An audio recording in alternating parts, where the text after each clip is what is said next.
എന്ന നിലയിലുള്ള പ്രതികരണമെങ്കിലും നടത്താനുള്ള ബാധ്യത വഖഫ് ബോർഡിന് ഇല്ല എന്നുള്ളതാണ് എന്റെ ചോദ്യം. ചർച്ച ചെയ്യുന്നത് കേട്ടാൽ ഒരാഴ്ച മുമ്പ് സ്റ്റേറ്റ് ഗവൺമെന്റോ അല്ലെങ്കിൽ സെൻട്രൽ ഗവൺമെന്റിന് ഇതിൽ ഉത്തരവാദിത്തമില്ല, ഒരാഴ്ച മുമ്പ് കേരള സ്റ്റേറ്റ് ഗവൺമെന്റോ അതല്ലെങ്കിൽ ഇവിടുത്തെ പ്രതിപക്ഷം ഉണ്ടാക്കിയതാണ് നിയമം എന്നുള്ള രൂപത്തിൽ ഇപ്പൊ കഴിഞ്ഞ കുറെ ദിവസമായി ഇവിടെ ചർച്ചകളിലൂടെ അന്തരീക്ഷ മലിനീകരണം നടത്തുന്നത്.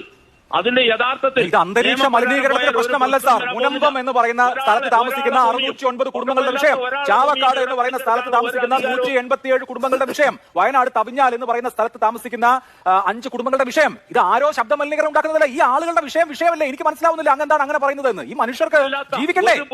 ഇത് ആളുകളുടെ ജീവനത്തിന്റെയും ജീവിതത്തിന്റെയും പ്രശ്നമല്ലേ? എന്തിനാ ഈ അന്തരീക്ഷ മലിനീകരണം നടത്തുന്നത്? ഇപ്പൊ ഈ അന്തരീക്ഷ മലിനീകരണത്തിന് ഇന്ത്യ രാജ്യത്ത് അങ്ങനെ നിയമം ഇന്ന് നിലവിലില്ല.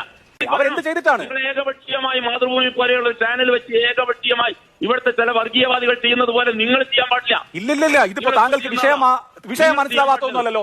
ഏതെങ്കിലും വിഷയത്തിൽ പ്രതിരോധത്തിലാകുമ്പോൾ വേറെ കാതറക്കല്ലേ, അത് മോശമാണ്. ഇത് വളരെ സ്പെസിഫിക് ആയ സിമ്പിൾ ആയ ഒരു കാര്യമല്ല. എന്താണിത്? ഭൂമി കിടക്കുന്നവരെ അവകാശം ചോദിച്ചാൽ വർഗീയവാദിയാണ്. ഇതിപ്പോ വളരെ സിമ്പിൾ ആയ ഒരു കാര്യം ഞാൻ ചോദിച്ചല്ലേ. ഈ സംഘപരിവാർ നരേറ്റീവുകൾ അഭിലാഷം ആവർത്തിക്കുന്നുണ്ട്. ഞാൻ ആവർത്തിച്ച ഒരു സംഘപരിവാർ നറേറ്റീവ് പറഞ്ഞു, ബാക്കി നമുക്ക് ചർച്ച നടത്താം.